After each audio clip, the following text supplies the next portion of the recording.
right. I think we're good.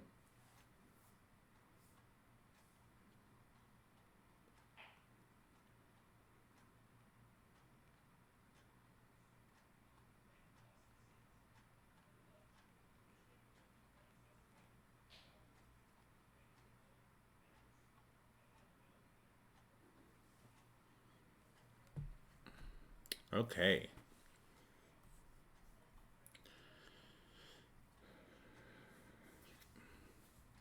Let's see. We'll give people a minute to show up before we get started. We sign in here.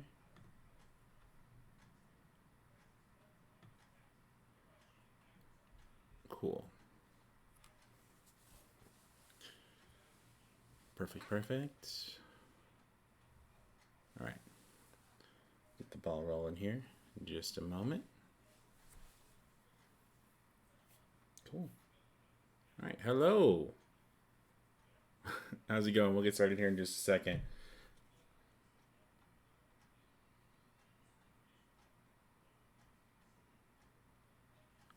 All right.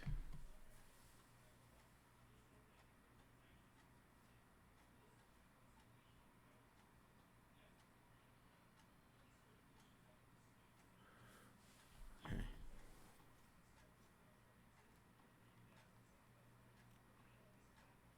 Perfect. Alrighty. So we're going to go ahead and get started here in just a moment. Thanks for hanging out. And yeah, this will be recorded for later use. And we do have the chat open, so feel free to ask questions as we go. And we'll get started here in about 20 seconds or so.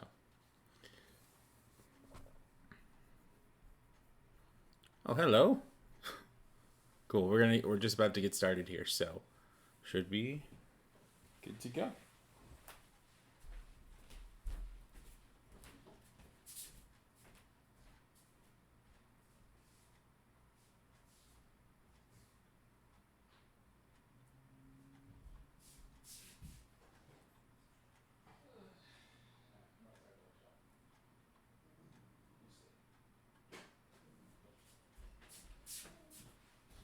Okay.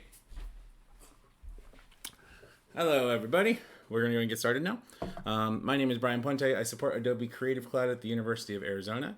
And today we're going to be talking about Premiere Rush. So I know we're on YouTube, but we do have a chat. So I encourage you to ask questions as we go. There is a little bit of a delay, which is okay. I can always step backwards and answer any questions you have. So let's go ahead and take a look and let's get started with the Rush. So what is Rush? Premiere Rush is a software set that allows us to pretty quickly and easily generate video content. It is cross-platform, so it's available on multiple devices, iOS, Android, and your computers, Mac and PC.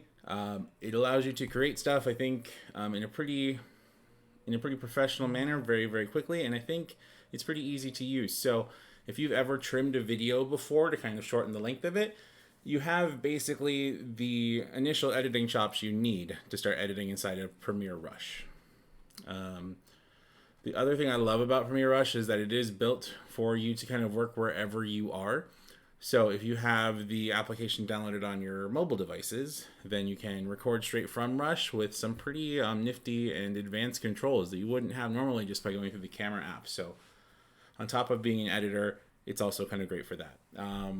The other thing that I like about Rush is that we can start a project in Rush. So if you only have your phone to edit on, for example, you can start editing a project in Rush and then move it onto your computer, and that transfers over via Creative Cloud. And then if you needed more horsepower than Rush offers you, you can always launch it in Premiere Pro, which is super nice. Again, thanks everybody for joining us. Like I said, if you have questions, please put them in the chat, and I'm pretty good at monitoring it, so we'll kind of get to them as they come in. But for now, we're going to go ahead and take a look at Rush. I've already opened it up, and so I have Rush over here. And when Rush initially launches, you'll be greeted with the screen that looks like this. I have multiple projects sitting right here. Each one is kind of highlighted in one of these boxes. But we're going to go, but we can kind of start taking a look at Rush. So when you first launch Rush on a computer, this is what you'll see. It immediately prompts you to say, hey, Rush is available everywhere, so you can download it on mobile, just like I said. It's available from the App Store. You'll sign in using the same credentials that you use to log into Creative Cloud after you've downloaded the application.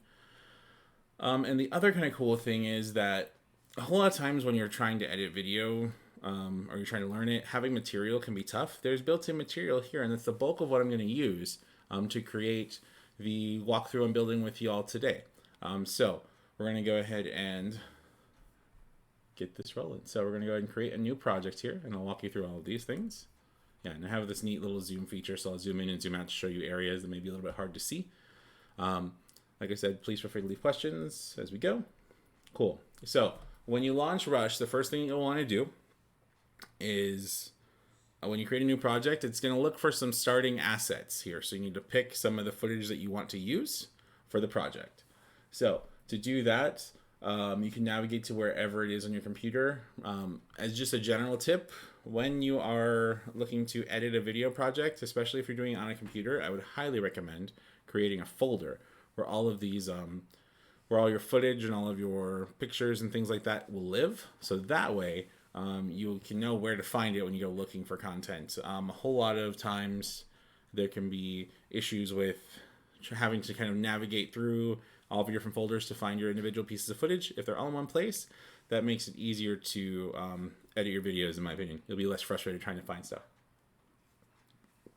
So what we'll start with, I'm going to go ahead and use some of the sample files that are here. If you're using Rush on your device, at the very, very bottom, you'll find favorites. And then you'll see Rush soundtracks and sample media. We're going to use this sample media right here. So if I click on sample media, I have these 5 or 6 pieces of footage here that we can use to kind of start assembling our sequence or our timeline, if you will. So if you click on this first one, you'll see it says 1. It's the first thing we clicked. And you'll notice that it shows up down here too. And then 2 will show the second thing and third thing. So basically we can pick the order that we want these to go in. This order is switchable later, but we'll want to select some of the footage that we want to work with first to create our sequence. Okay, so I'm going to go ahead and select this first piece of footage here. And then I'll zoom in a little bit so you can see this. So when I hit 1 here, what this is going to do is going to bring in the entire piece of footage, which is not necessarily what I want. When you edit, typically what you want to do is you want to pick maybe the best parts of that footage. So we can kind of trim the edges there so we only get the pieces that we need. So let's go ahead and I'll show you how to do that.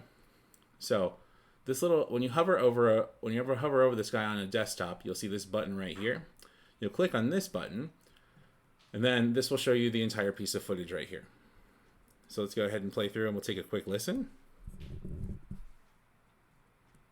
Good morning, Philippines. Guess what we're gonna go do again?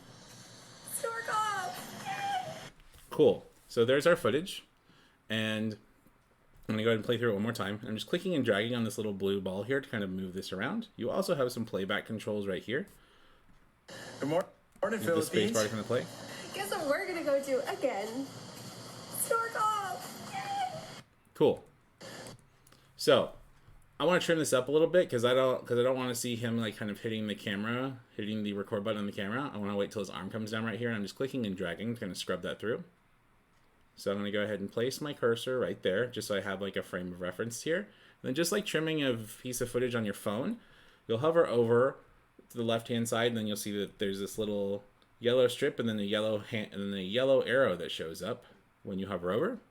You'll click and drag this over and kind of get it close to that blue line right there. And you'll see that little that larger blue line shows up to show you that you're right on that section. So it's a little guide to help you out. That just kind of trims the front a little bit. Good morning, Philippines. Guess what we're gonna go. Cool. We're gonna go snorkel. So now all I have to do, because I want to select a few more pieces of footage, is once I'm done kind of trimming this up, I will click on this button on the top right hand side to go back to grid view. Then I'll just do that 2 more times. So we have kind of a few different pieces of footage. So good morning, Philippines. We're gonna snorkel.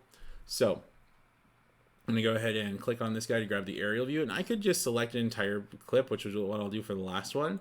But trimming these up a little bit before they come in can really help you kind of focus the story you're trying to tell. So these are kind of sample clips, so not only are they pretty small, but they're showing us kind of exactly what we need in a more realistic scenario where you've recorded some stuff. Like you'll have you hitting the record button, maybe the camera shakes a little bit. That'll kind of get rid of the pieces that you don't want by doing this before it ever hits the timeline. So we talk about editing before we ever start, which is super cool. And then I'll grab one more piece of footage here.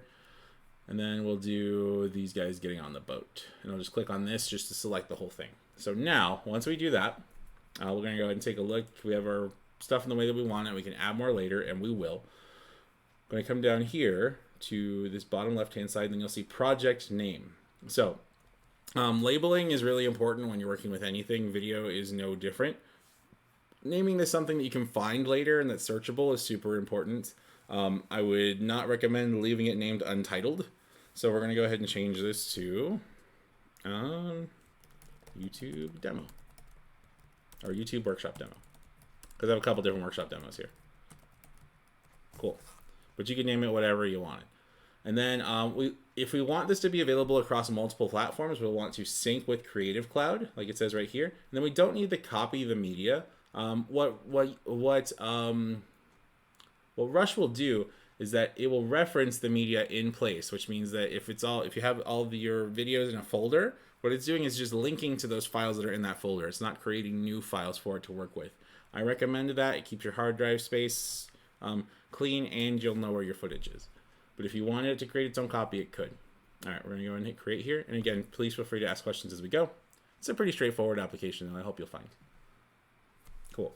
So we're going to go ahead and prepare the media here. This is going to basically build our timeline for us.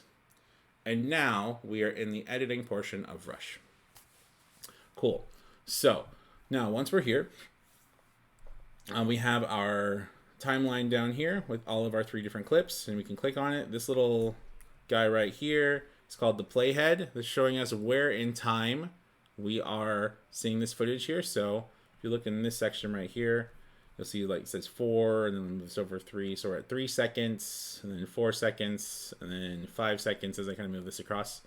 So that's where we are in time with our footage. A little kind of note here, you'll notice that this is measured in we have seconds right here, then we have minutes on this side, and then this little guy right here is frames. So these videos were shot at 30 frames a second. So we'll see that that kind of goes up to 29 and then resets to 0 because 0 is a frame. So 0 to 29 is 30 frames. So basically every second is composed of these 30 frames. The reason why that's important is because that's kind of standard for how videos are shot. Like movies are shot typically at 24 frames a second. TV is usually shot at 30 frames a second. You may have heard of like other FPSs like 60 and 120. Those are slow motion. But this video was shot at 30 frames a second, which is why it goes from like 5 to 6 after it hits 29. It resets to 0. Cool. So wanted to make sure we shared that with you. And then what we're going to do is we're going to start on this left-hand side. And we'll start at the bottom. I usually tend to start at the top, but here we'll start at the bottom. So one important button that I really like, because right now it's kind of a minimalist look to how this space is. If you come down to the bottom left-hand side, this little button right here is track controls.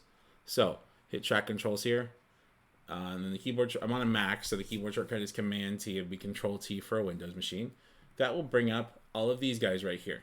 So these guys allow me to basically have further control over my tracks. This little eyeball here is pretty common in a lot of Adobe applications. It allows you to hide and show the footage.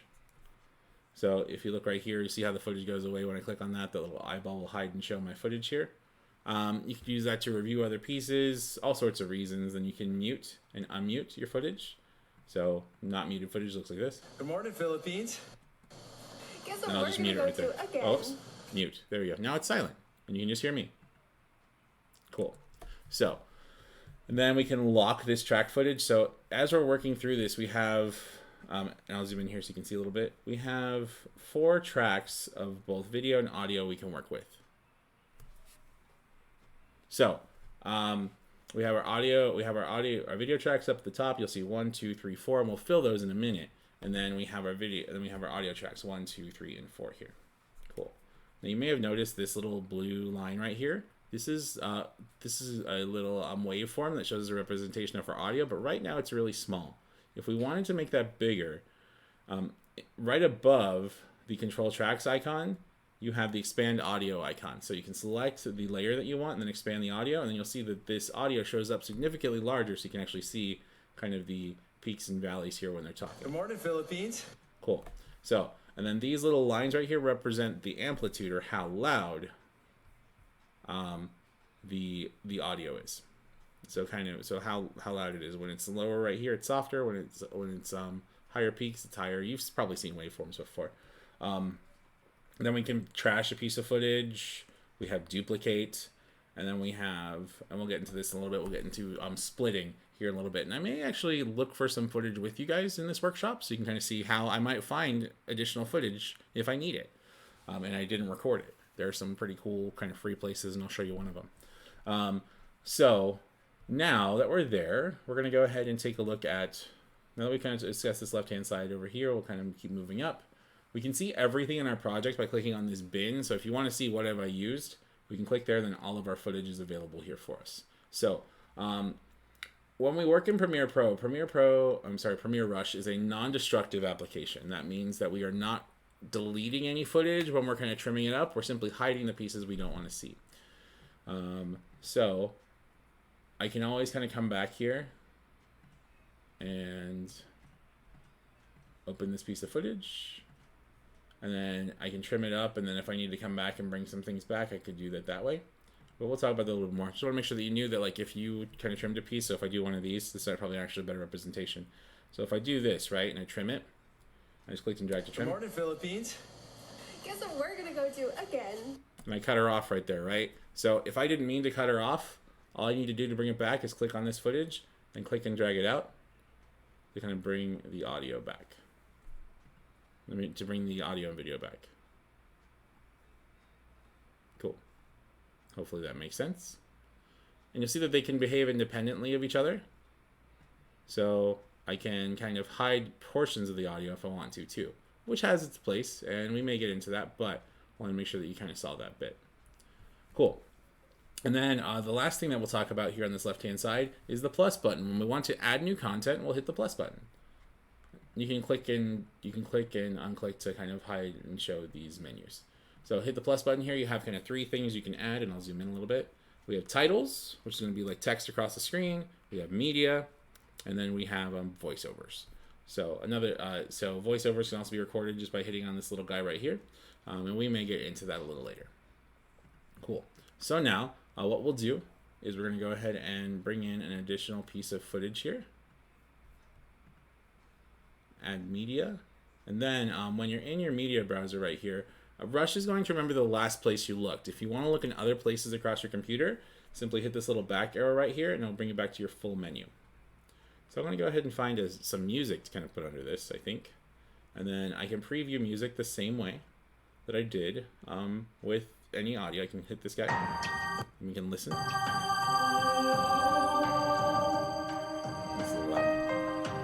Cool. And all of these sample pieces of music here are available for use in any of your projects. They're all Creative Commons licensed, and Adobe's kind of handled that. So anything that's sitting in here you can use. Let's try World Traveler. Let's see what that sounds like. Maybe not. All right, one more.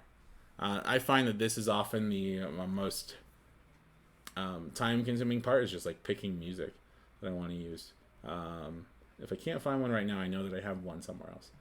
Let's see, this maybe feels a little more relaxed. Uncheck that. Over here to this guy. Cool.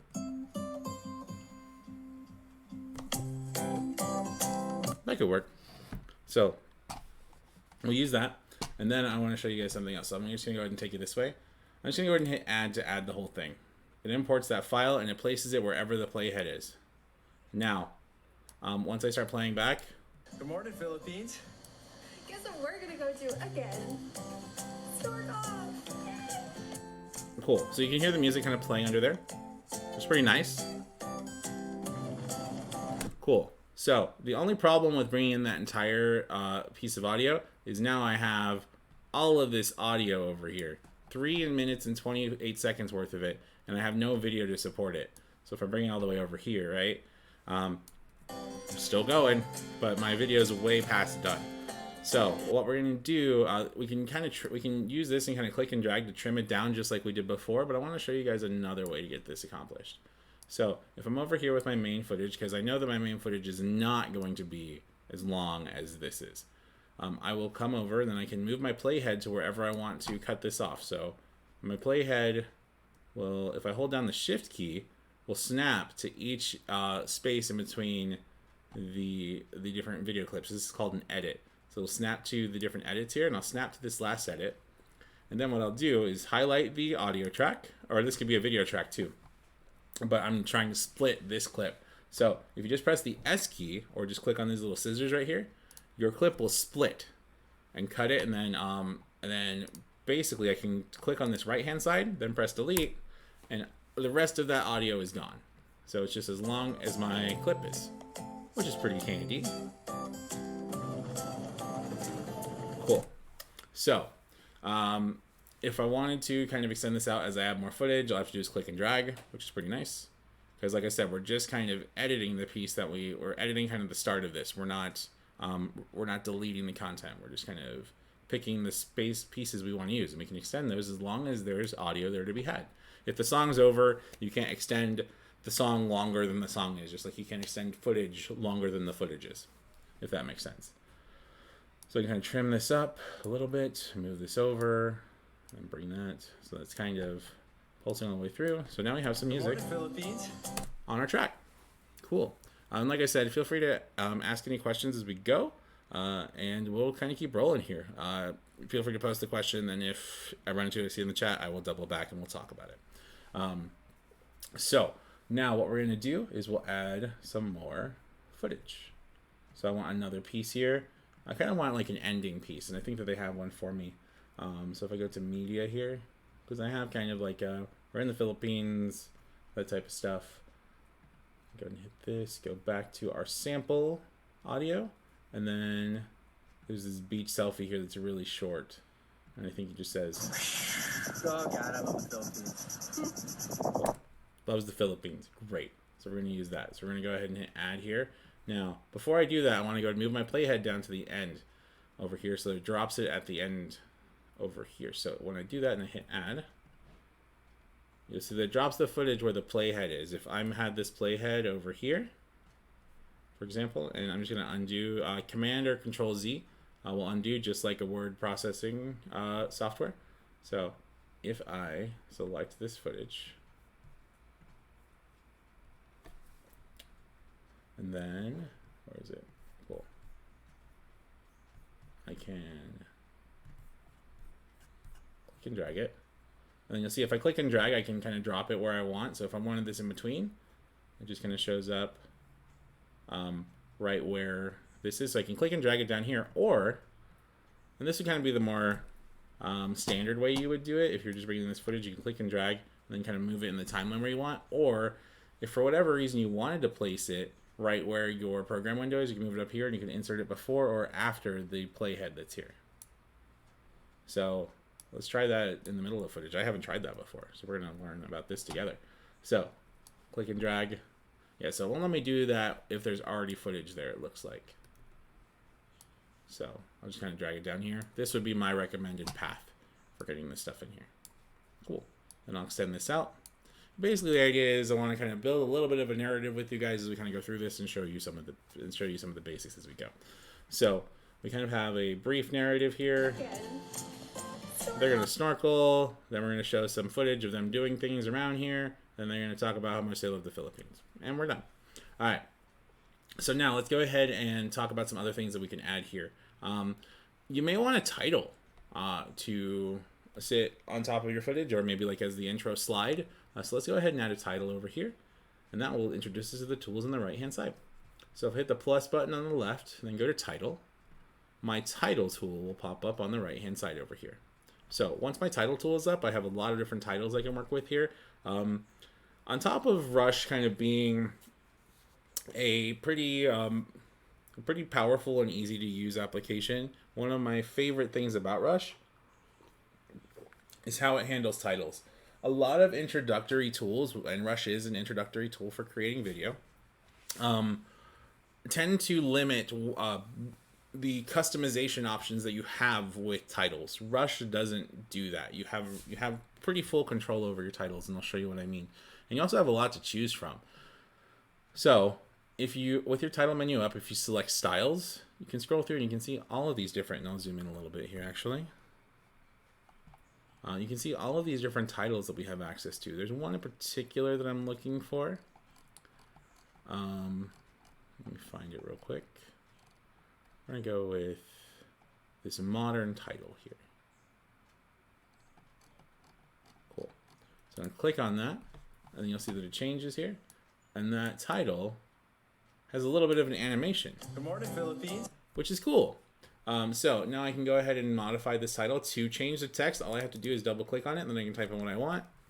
Our trip. That's what I'll call this. Cool. So, and then I can just click back on here to keep moving. Move that playhead back. Cool. So now what I can do here, you'll see that this purple area here is our track for our title. Right? That title kind of shows up and kind of goes away. Good morning, Philippines. And it's kind of superimposed We're gonna go do again. on top of this footage. So I could leave that there. I can also move it around, kind of place it wherever I want on top of this footage here. But I want to use this kind of as a title card. So what I'll do for this is I'll click and drag straight down. And you'll see that everything else moves out of the way. And now this title is all by itself here. It says Our Trip, right? So we lost that music, right? So if I wanted to kind of have that music start over here, I could just simply click and drag this out. You'll see it's still not long enough. So I can just move it down and click and drag this side. And then we have Our Trip. Good morning. Now that felt really long to me. It took a really long time to kind of get there. So I want to go ahead and trim that up a little bit. So to trim, I will just click on Our Trip here and then click and drag on the right hand side of this like little orange bar right here. And that orange bar is there when you have your clip selected. And I'll trim that up a little bit. Make it a little shorter. And this is what it looks like when you kind of trim it. It'll kind of show you how visibly shorter it is. And then we can try it again. Cool. That's not too bad. I kind of got the transition that I want. And it's about as long as I want it to be. I probably want it a little shorter, actually. We're posting this to like YouTube or something like that. Attention span, at least mine on YouTube, is not that long. This is almost like, that was almost 4 seconds before.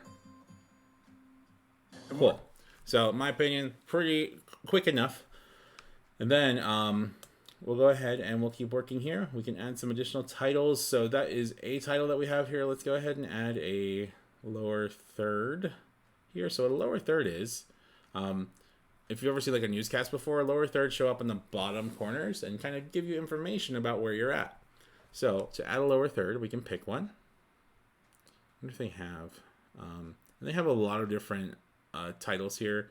You can, any of these ones that say lower third will kind of illustrate my point. So I'll just kind of bring in this lower third just for the sake of doing it. You'll see the lower third sits on the lower first, second, third part of the page here. And we can type in whatever it is that we want. Let me pick a different lower third here though. All right, we'll go with this one. That's kind of fun. Cool. Now I have this lower third here and I can put in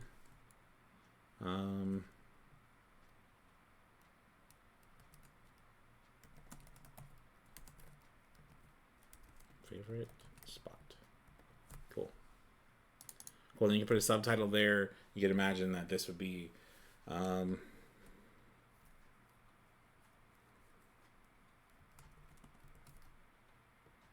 someplace. Cool.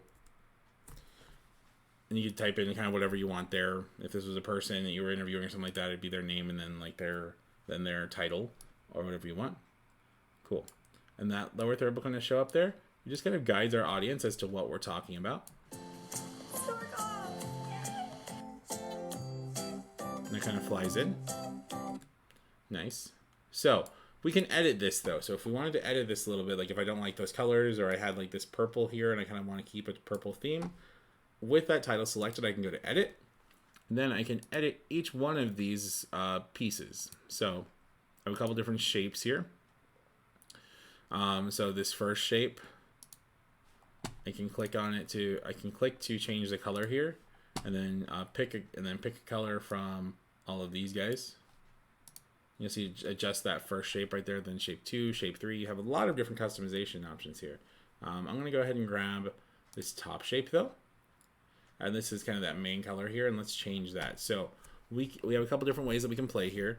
One that I really like is this Eyedropper tool. And the other thing I like about the Eyedropper tool is that if you use other Adobe applications, it works very similarly. I click on the Eyedropper tool, then I drag. Then I can pick a color just based off of where the eyedropper is. So if I wanted this purple, for example, I could grab that purple, and you'll see that it changes that title to that color, which is cool. And you can go through and edit these things, but the thing you may be more interested in more often is changing the font. So if I select my footage here, then I go over to fonts, I can pick whatever font that I want. I can type it in if I know what I want. I'm going to go ahead and go with this Restore here. Cool. So there's our fonts there, and then there are different. Then your font styles will be underneath there. So if I pick one that has more styles, and styles are like bold, italic, underline, that type of stuff. So let's go ahead and choose that, and then I can choose. I'm not picking any with a lot of different font variations. Let's go ahead and go with. Let's see if I have it. Proxima Nova. Cool. So I'm gonna go ahead and Proxima Nova bold. And then with font families that are extensive, you can have bold, semi-bold, italic, all these other things. You can kind of dial in exactly what you want. You don't have to use one that has that many options. If you find a font that you like, or you're doing this as part of a series and you have fonts that you want to use, like I really like this uppercut angle one. You can kind of just place those and use those however you want. It's just that certain fonts have more options there. Cool. Hopefully this is working out and making sense for you guys. Again, let me know if you have any questions as we go.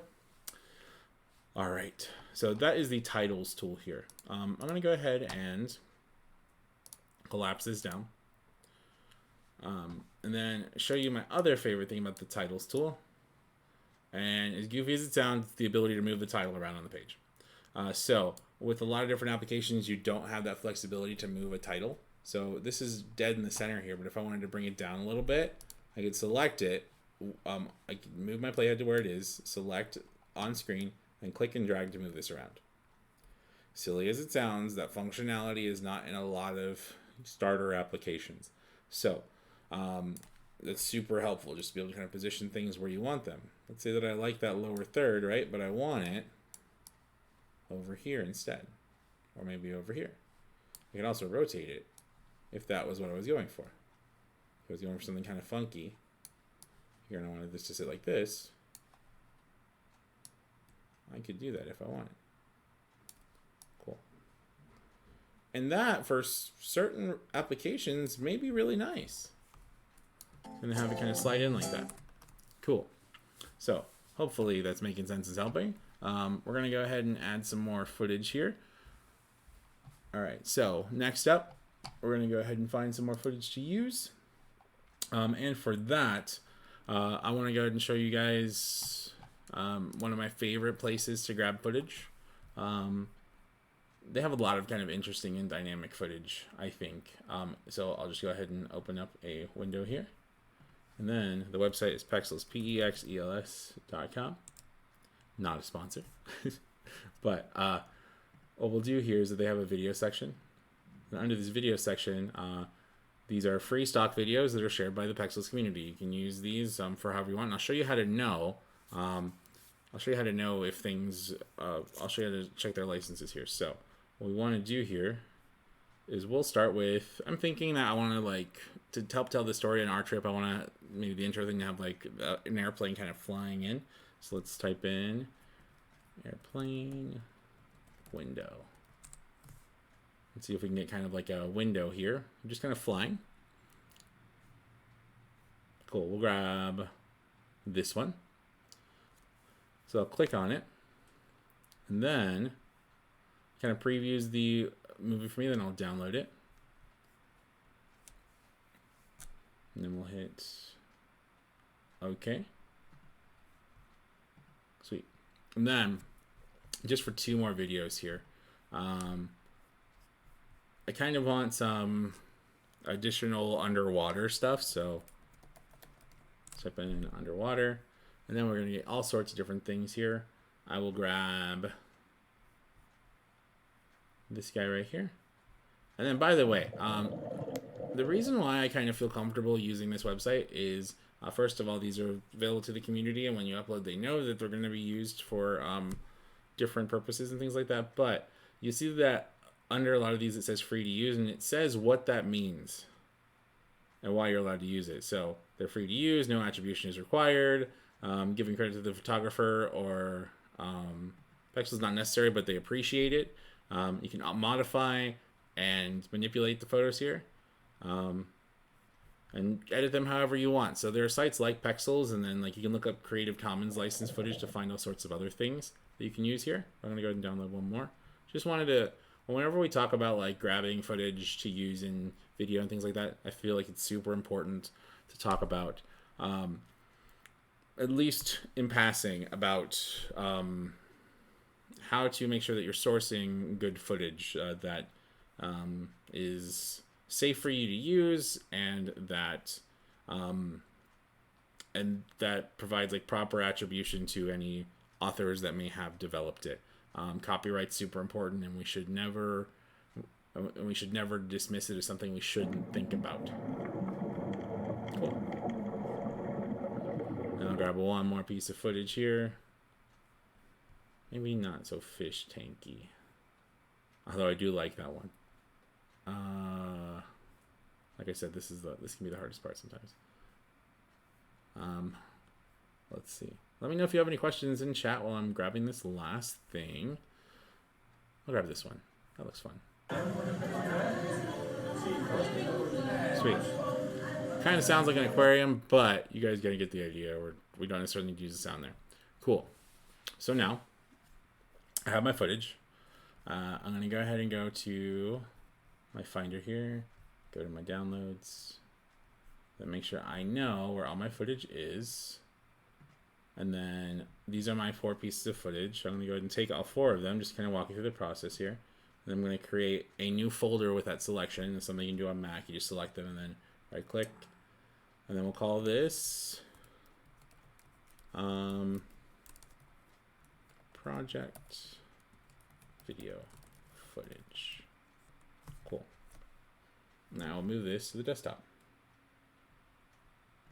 just so it's easier for me to find. So now I'm going to go ahead and add some more pieces of footage here based off of what we had. So I'm going to go to, in Rush, I'm going to hit this plus button, then go to Media,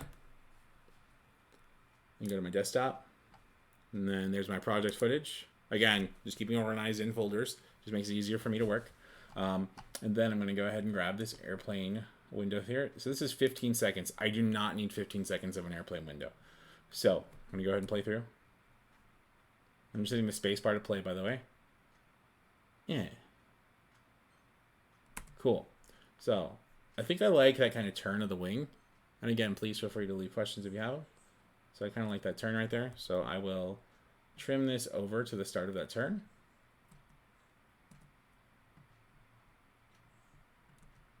There we go. I think I got it. Maybe, yeah, there we go. Cool, and that's about all I need. So I can use this trim method. One thing that I really like though, it's a little bit of a keyboard shortcut, and I'm happy to share. Let's see if it works here. Cool. So when we trim, we could use these guys, but we can also use keyboard shortcuts so that when we're reviewing footage, we can kind of make those choices as it plays through. So if I hit play here, I'm going to press the I to mark the in point and the O to mark the out point. I'll show you what I mean. So I start playing, and I hit I, and you'll see that left-hand side snaps, and then oh, the right hand side snaps. So that's marking in and marking out.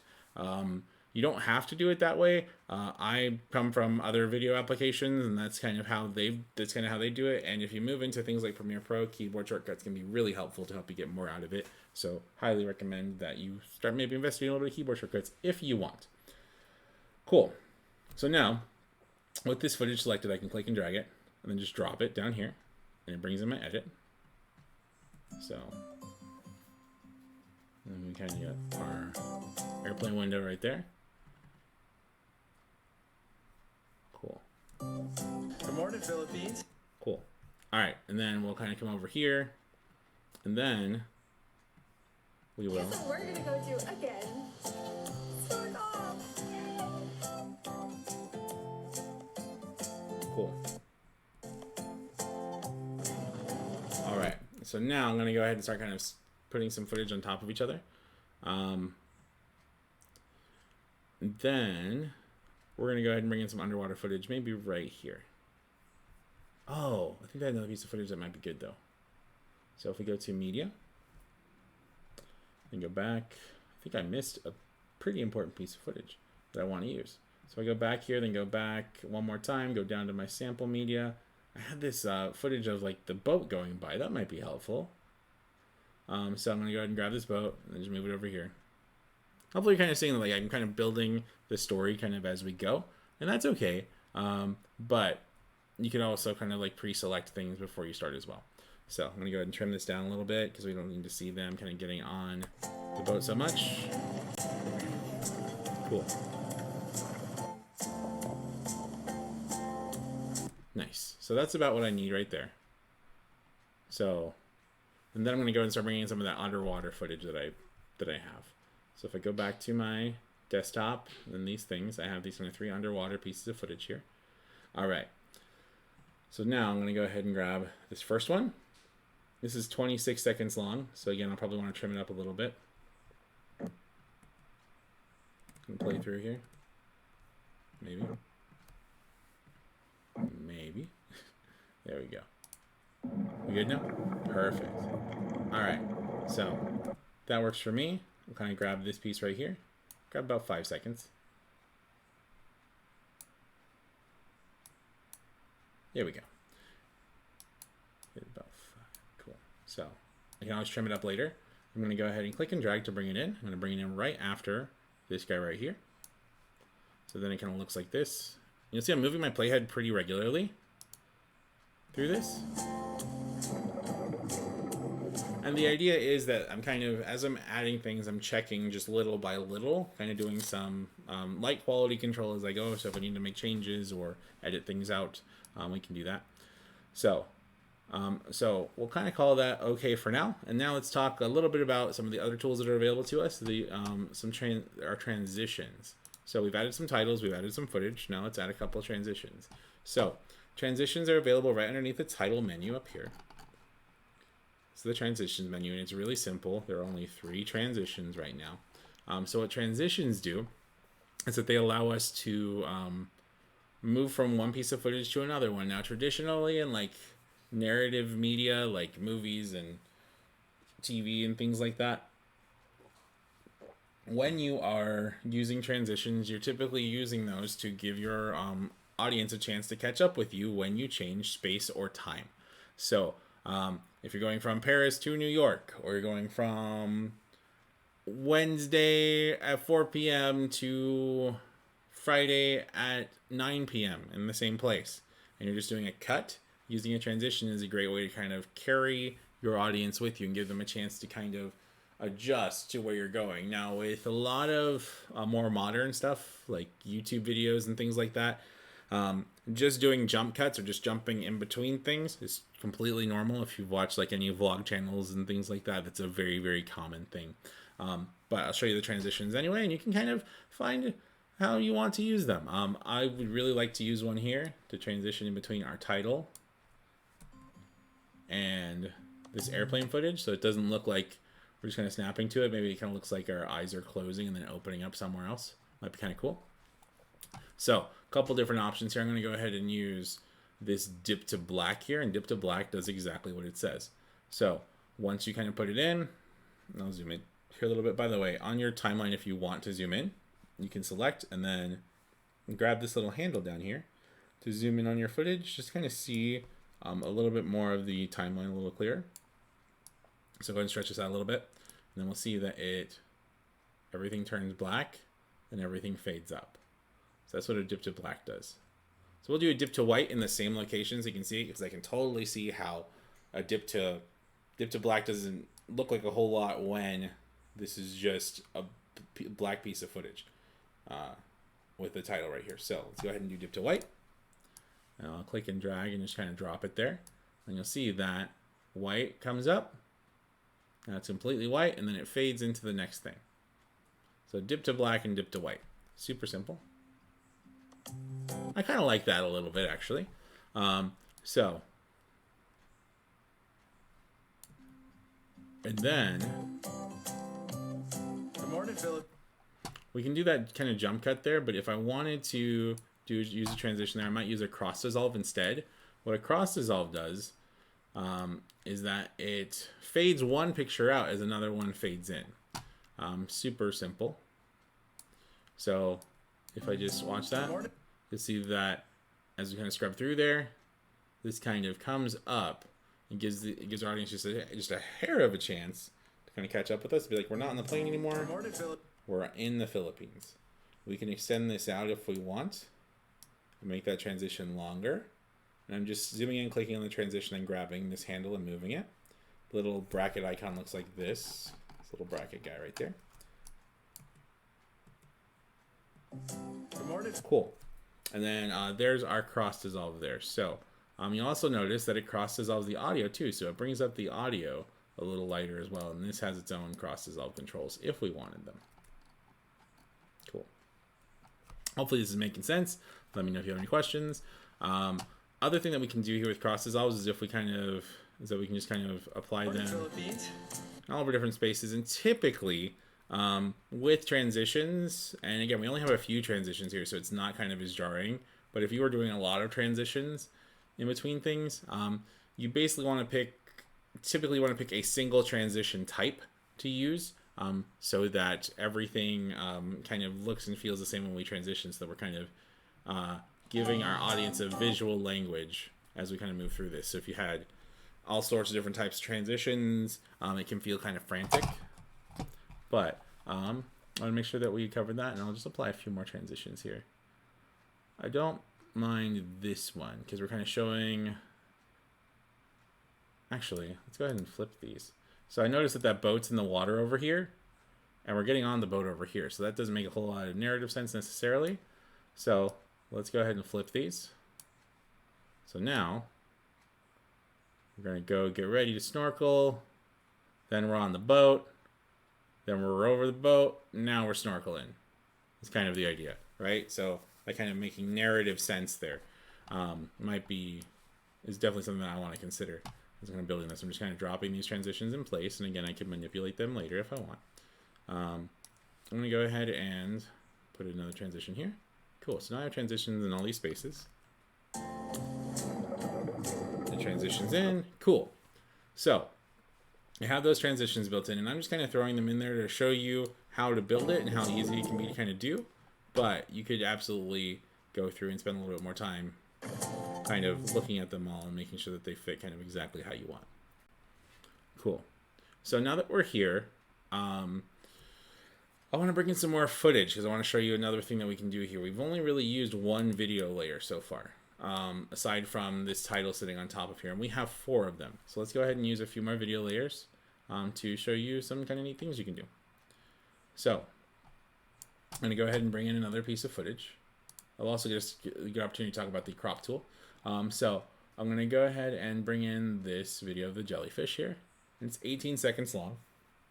So I'll just bring in the whole entire thing and then put it right on top of this piece of footage right here. And you'll see that it kind of runs over that footage. Right? So I can't see the fish that was underneath there like I could previously. So what I want to do here is I can do a few things to kind of make it so that they're both visible at the same time. I'll start by splitting the clip, move my playhead where I want it, click on the scissors or press the S key to split, click on the right hand side, delete, that gets rid of it, then bring my playhead over to the left hand side. Now, I have this area, and then I'm going to, at the bottom here in our tools here, we have this crop and rotate function. But we also have just kind of we have pretty simple crop and rotate options just by clicking on screen. So see how this has a bounding box on it? I can click and drag this and kind of move it like this and put it in a corner. This is kind of a picture in a picture we got going here. Give it a second to load up. So they're both kind of there together, right? So kind of cool. You could absolutely use this for if you're doing like if you were mimicking a news program or you were making a news program or something like that, and you're kind of sitting in front of the camera talking to it, you could have a separate piece of footage on top, kind of playing alongside it, kind of some B-roll for what you're talking about. Cool. Now, the other thing that we might want to consider here is not doing that and just using a smaller piece of this footage to kind of cut back and forth in between things. So that's called B-roll. So you have A-roll, which is your main piece of footage, and your B-roll is the content that sits on top. Like if you've ever watched an interview and somebody's talking and then they cut to them like working at their desk and doing other things or answering the phone or talking to a client while they're working, all that extra stuff that's on top of the interview is B-roll. And B-roll is there for you to kind of keep your footage dynamically interesting as you're working. So I'm going to go ahead and show you how that would work here. And basically with things that you want to use as B-roll, you just want smaller clips of things. So let's come over here. And it cuts to this, cuts back, and then we'll bring in this guy over here. Maybe. All right, we'll bring in a smaller piece. Trim that up a little bit. Ooh. At the end here, he kind of swims away, I think. Yeah. That's cool. I learn stuff about this footage all the time. That's cool. I want that. So, got this end here. Click and drag to bring it in. Drop right on top of there. Get rid of that. Cool. That might be a good, like, ending, actually. Might have to rethink that. That's okay. I'll show you the ideas first.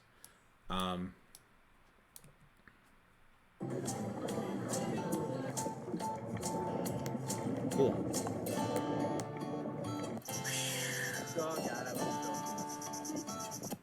Alright, cool.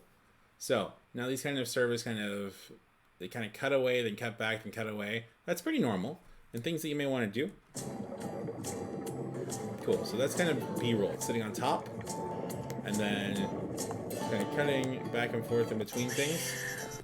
That's how B-roll basically works.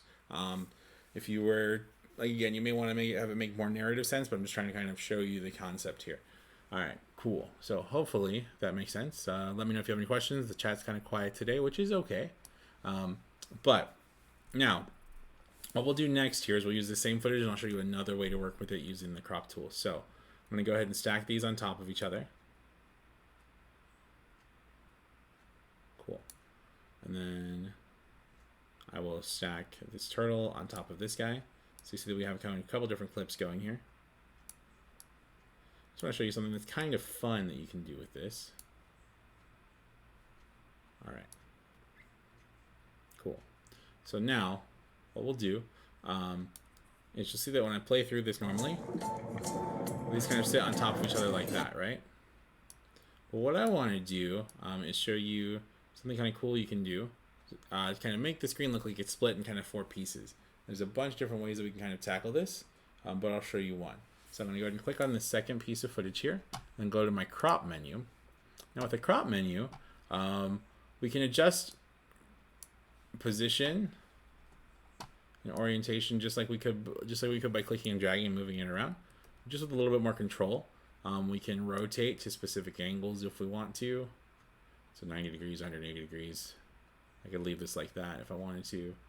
I can just double click on any one of these sliders to reset it. I can control the opacity, so how see-through something is. So I can kind of get this cool effect just by making it see-through. Just lowering the opacity. I'll lower the opacity of this one too, just so you can kind of see how you may be able to kind of stack some of these together. Get some kind of interesting looks. That's not what I was trying to show you, but I'll show you kind of what's possible here.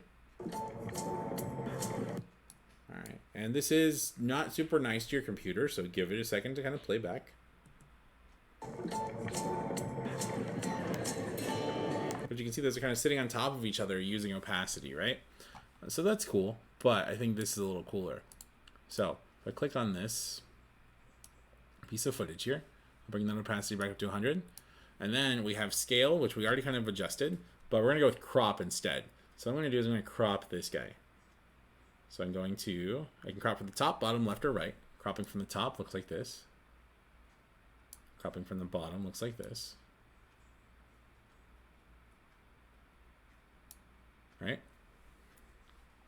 So I can crop that. And we'll see that this kind of shows up like this.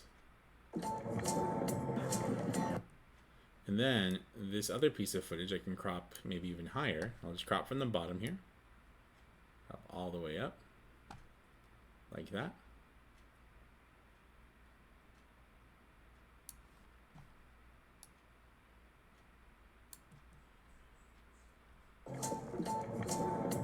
Give me a second to load here. Cool.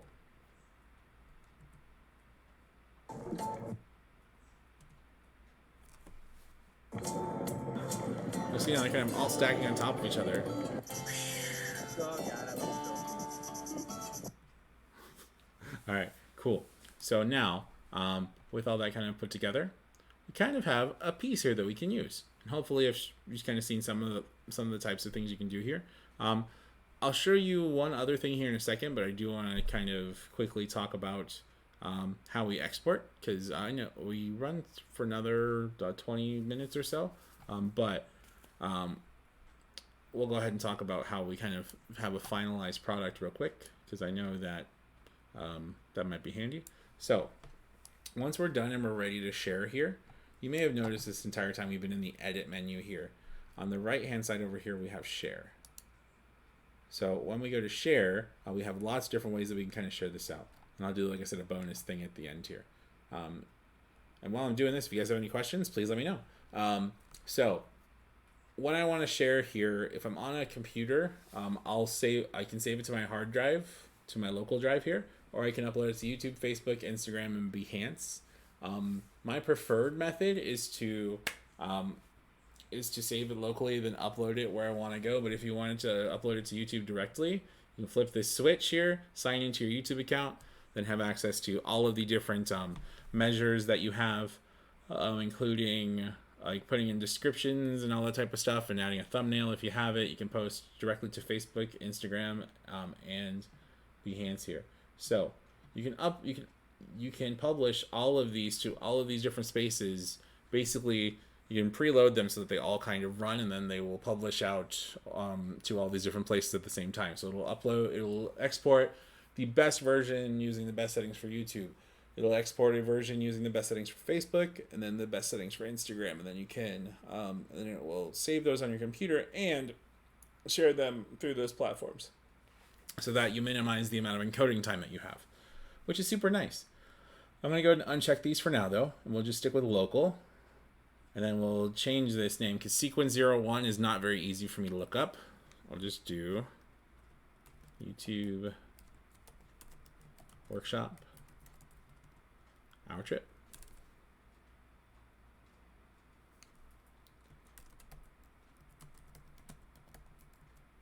Cool. Nice.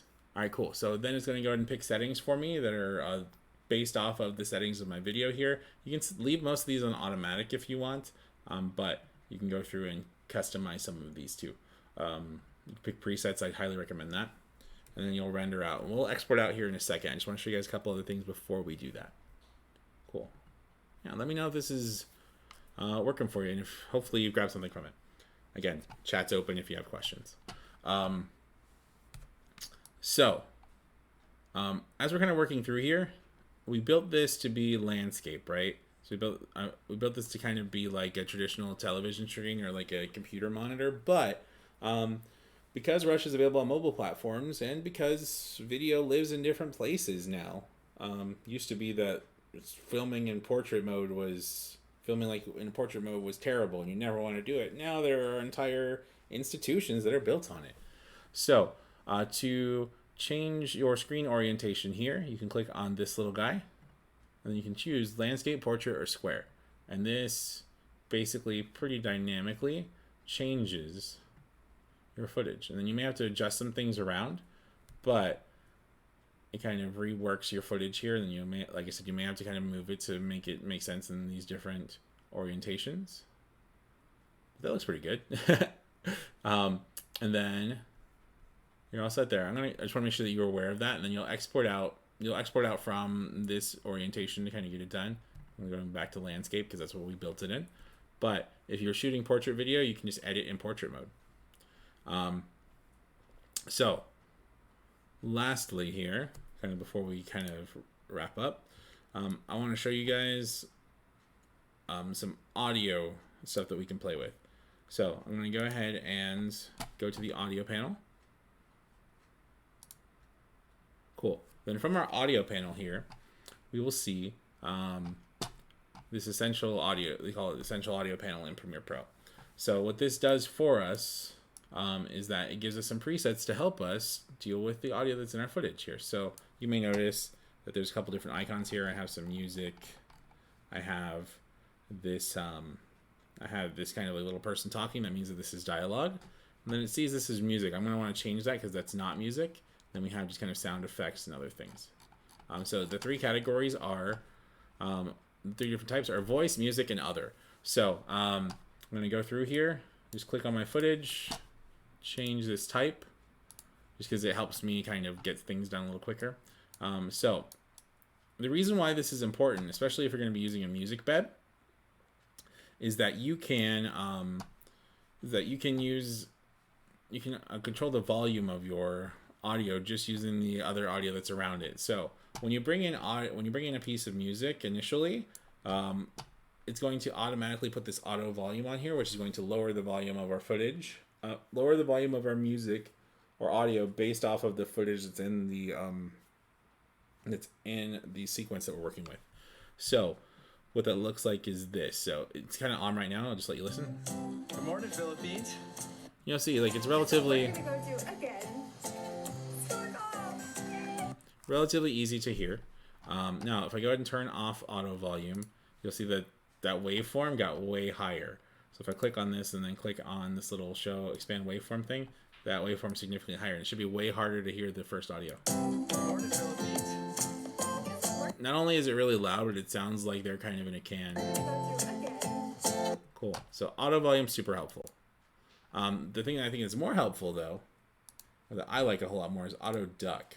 So what auto duck does is it will look for wherever there's dialogue and then lower the volume automatically, which is super cool. And I'll mute these two tracks because I don't need them. And then if I hit auto duck here, select the music, hit auto duck. Now check out what happens right here in this area. And I'll go ahead and expand that a little bit. So this is before auto duck. This is after. You'll see that this little kind of scoop shows up here. It lowers the volume whenever there's a vocal track present automatically, so that we can hear the people talking a little bit clearer. You probably heard this a couple different times already. So. Good morning, Philippines. Guess what we're gonna go do again? Stork off! Yay! Cool. So there's that, and that worked really well, but I think it's a little bit too much. So in our settings for auto duck, there's this reduce by slider. I can lower the volume there. I can lower that reduce by, and you'll see that it changes this thing so that the music is a little bit more prevalent here. Guess what we're gonna go do again? Cool. All right, so, and you'll see that it also happens over here where he says, gosh, I love the Philippines, over here at the end. So that kind of notch happens there too, and it's dynamic. So if I move this around or needed to, that change will travel with it, which is pretty nice. Cool. Alrighty. So, we're going to go ahead and we'll talk about one more thing and then we'll wrap this guy up. And we'll export it out and I'll show you what the final piece looks like. Real quick here, just because I think I know what I want to do, I'm going to go ahead and add a transition here to the end. Just want to kind of dip to black, just fade to black at the end here. And then, just because I think this will be fun. Yeah, cool. Bring this guy over here because I really like that ending. Cool. I will dip to black. Cool. All right. So now with this track right here, we've been listening to this lady say snorkel this entire time. We're gonna go do again. Snorkel! Yay! So if listeners say snorkel quite a bit, we can have some fun with this, and this will also be a good opportunity to show you slow motion.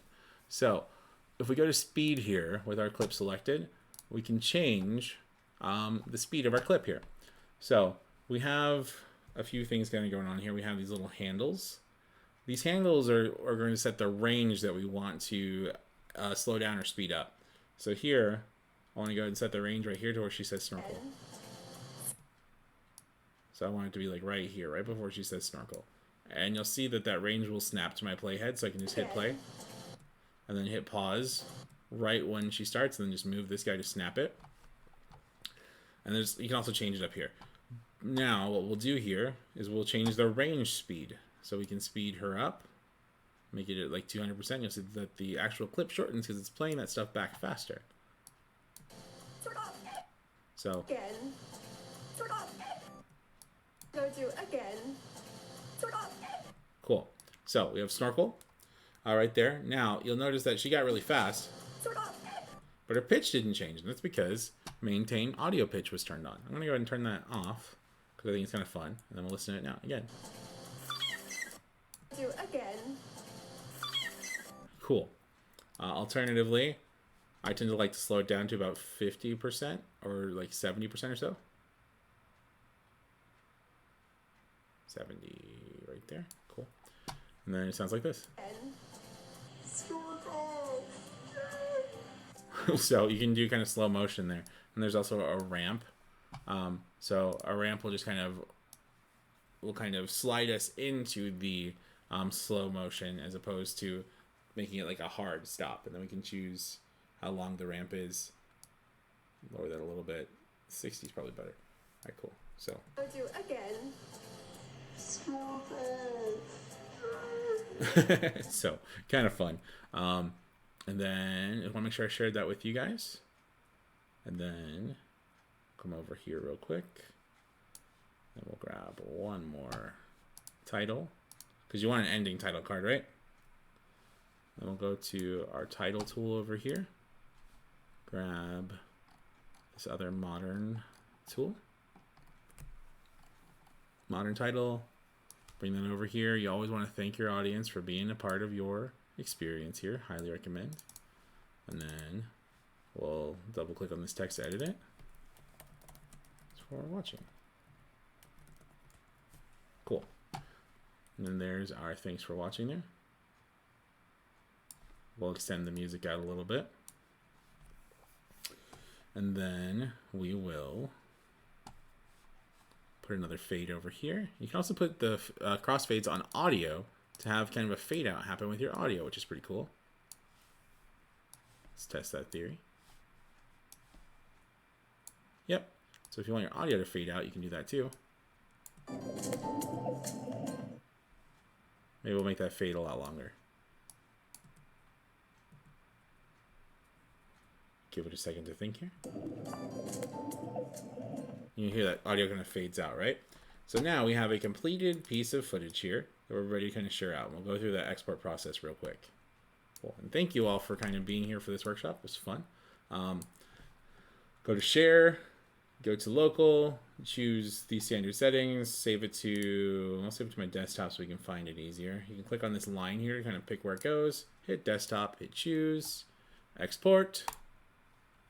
And then we kind of want to do this. So if you're doing this for any projects or anything like that, I highly recommend you giving yourself plenty of time to export. Basically, if this is for a school project or something like that, or you have something that's due, and can you remove the sound from some of the B-roll? Yes, you can, and I'll show you that in just a second here. But when you're working with your footage and you're exporting out, be sure to give yourself plenty of time to export. These programs aren't built for anything to happen or go wrong, but things can happen and go wrong. So just give yourself some time. Basically, if it's due at midnight, maybe start rendering like at 9 o'clock. And basically, the longer your footage is, the longer it will take to render. Rendering depends on a lot of things. How much RAM do you have? What's your graphics card like? That type of stuff. It's a pretty intensive process for your computer. So when you're rendering, be sure to kind of incorporate, when you're working on footage or you're editing something, be sure to incorporate time for the render. So the question was, can we remove sound from the B-roll? Yes, we can. So we'll kind of talk about a few different ways to do that. So inside of Rush here, I have, we'll just start with removing, and it works the same for B-roll or a piece of footage here. So I have this kind of loud, noisy bit. If it plays back. I think I'm getting on the boat there. Come over here. Let's start with this boat. If we wanted to get rid of the audio that's on the boat, we can simply right-click on this, then expand, or we can separate the audio. You know, so the audio becomes its own track here. We can select that and then delete it, and that will delete the audio without from this track without removing the footage. So that's a way to do it. And if everything's kind of on the same line right here, that like if everything's on kind of this main storyline here, that's what I would want to do. So if I listen right here,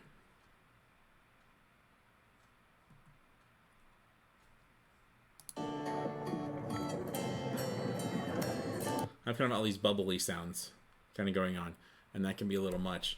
So one thing I can do under the audio controls here, if I didn't want to delete it, I just want to turn it down, I could lower the clip volume.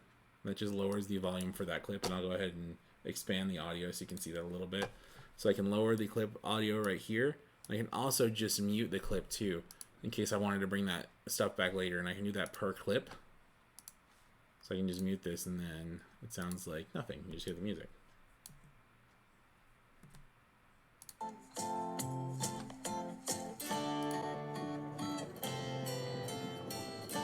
So that would probably be my chief approach for this. But if you wanted to, if this muting isn't what you wanted and you wanted to completely remove it, what we would do here,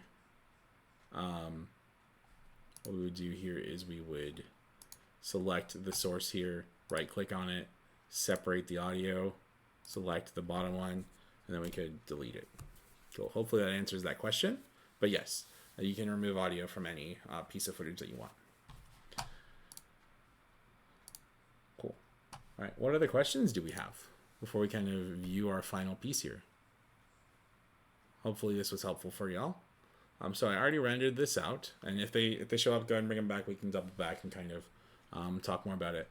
But let me go ahead and find this thing. I think I saved it on the desktop. I need to clean up my downloads folder. That's what I need to do. Let's see. Cool. So here's our final piece of footage here. So when you're working, you may have noticed right here that when I kind of scrub through, some of the stuff kind of looks a little gnarly there. So I'll zoom in a little bit so you can see it. When you're working and you're kind of playing through in real time, you'll see that this little title right here looks a little kind of funky. So that's just for your playback. So that's just for you, like when you're working on this, it's trying to optimize it so they can play you back all of your frames and all of your footage in real time, so they can kind of see actually how long things take. When you look at the final footage, it'll look beautiful and gorgeous, and we'll take a look at that right now. Yeah.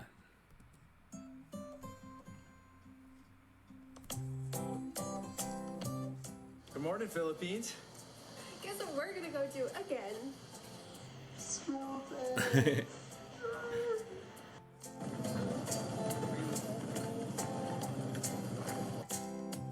Cool.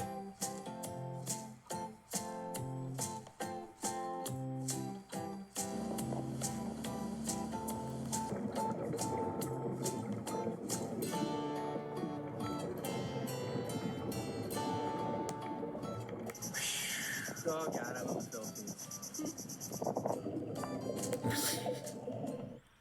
Cool. So I probably want to extend that last part just a little bit. That was a little short, but you get the idea.